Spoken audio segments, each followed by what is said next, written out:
নমস্কার বন্ধুরা, পিয়ালিস পোয়েট্রিতে আমার প্রিয় বন্ধুদেরকে সকলকেই স্বাগত জানাই।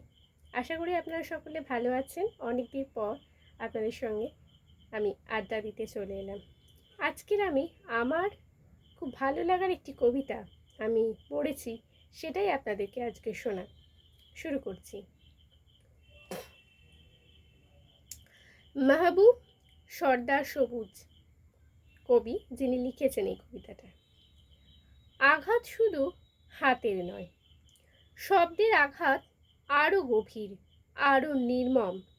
শরীরের ক্ষত সময়ের সাথে মুছে যায়, কিন্তু কথার আঘাত তার হৃদয়ের দেওয়ালে অমোচনীয় দাগ রেখে যায়। রাগের মুহূর্তে আমরা সব ভুলে যাই, ভেবে দেখার প্রয়োজনও বোধ করি না। আমাদের বলা কোনো একটি শব্দ কাউকে আজীবনের জন্য ভেঙে দিতে পারে। অনেক সম্পর্ক শেষ হয়ে যায়, অনেক ভালোবাসা নিভে যায়, শুধু কিছু কথার কারণে, যা বলার সময়ে আমরা ভাবিনি, কিন্তু যার রেশ থেকে যায় চিরকাল। তাই বলার আগে ভাবো, তোমার শব্দ অস্ত্র হয়ে উঠছে কিনা, তোমার কথা কারুর হৃদয় ক্ষত তৈরি করছে কিনা। কারণ একটি ভুল শব্দের মূল্য হতে পারে, একটি হৃদয় শেষ অথবা একটি হৃদয় আজীবনের কান্না। আমার মনে হয়েছে এই কবিতাটা প্রত্যেকটি মানুষের কাছে অর্থবহ।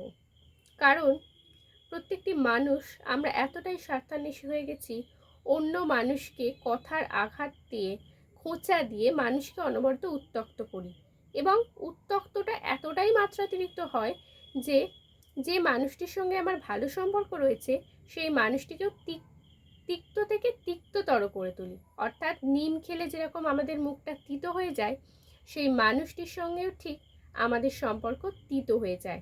কেন? ওই কথার আঘাতে। কথা বলো, কথা পরিমার্জিতভাবে বলো, কিন্তু কথাটাকে এমনভাবে প্রকাশ করো না যেটা অন্য মানুষের কাছে হৃদয় সারা জীবন দাগ কেটে যায়। দুঃখ মানুষকে আমরা দিতে ভালোবাসি, কিন্তু দুঃখটাকে ভাগ করে নিতে পারি না। কিন্তু আমাদের প্রত্যেকটি মানুষের বোঝা উচিত যে জীবনের প্রত্যেকটি মানুষের অঙ্গ যেরকম সুখ সেরকম দুঃখ আমাদের কাছে প্রয়োজনীয়। কিন্তু সেই দুঃখটা ভাগ করতে গিয়েই আমরা হয়তো ভুলে যাই যে দুঃখটা ভাগ করলে হয়তো সেই মানুষটি কি মনে করবে। হ্যাঁ, দুঃখেরও দরকার আছে, জীবনে সুখ যেরকম দরকার আছে দুঃখেরও দরকার আছে, কিন্তু দুঃখটা এমন, দুঃখ ভাগ করতে গিয়ে আবার সেই মানুষটিকে অতিরিক্ত দুঃখ দিতে আমরা হয়তো পছন্দ করি, কিন্তু দুঃখ দেওয়াটা এতটাও ঠিক নয়। কারণ দুঃখ মানুষকে দুঃখ এতটাই আর কি মানুষকে খারাপভাবে সারা জীবনের একটা সম্পর্ক শেষ করে দিতে পারে, এবং সেটা আজীবন, মানুষের মরার আগের দিন অবধি মানুষটির মনে কিন্তু দাগ কেটে যায়। এমন অনেক কথা থাকে যেটা কোনো মানুষকে হয়তো আমি বলতে চাইনি, হয়তো রাগের বশে আমি বলে ফেলেছি আমার প্রিয়জনকে, কিংবা অন্য আমার আশেপাশে থাকা কোনো মানুষকে, ভালো মানুষকে, হয়তো সেটা বলা উচিত হয়নি। আসলে আমরা রাগ নিয়ন্ত্রণ করতে পারি না, এই রাগটাকে আমাদের নিয়ন্ত্রণ করতে হবে, এবং কথার মাত্রা এবং মাপকাঠিটাকেও পরিমার্জিত করতে হবে। তো কবি সেই কথাই বলেছেন এই কবিতার মাধ্যমে।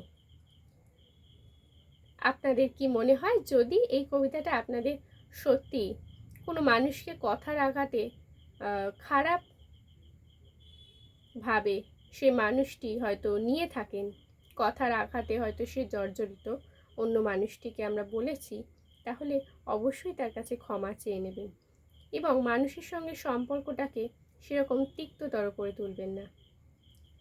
আর ভালোবাসাই পারে একমাত্র মানুষকে মানুষের সঙ্গে বেঁধে রাখতে। তাই চেষ্টা করবেন সমস্ত মানুষের সাথে ভালো ব্যবহার করতে, এবং কথার মাপকাঠিও যেন সেরকম সুমধুর হয়। হয়তো খুব মিষ্টি না হলেও কিছুটা তার মধ্যে মিষ্টিভাবে মানুষকে বুঝিয়ে আপনি তাকে আপন করে নেবেন, তাহলেই দেখবেন জীবনটা সুন্দর হয়ে যাচ্ছে। অন্য মানুষের দুঃখ ভাগ করে নেবেন, তাহলেই জীবনে সুখী হতে পারবেন। আজ আসি বন্ধুরা, আবার কোনো নতুন কবিতা নিয়ে আমি আপনাদের সঙ্গে চলে আসব এবং আপনাদেরকে সেই কবিতাটা ভাগ করে নেব। টাটা বন্ধুরা।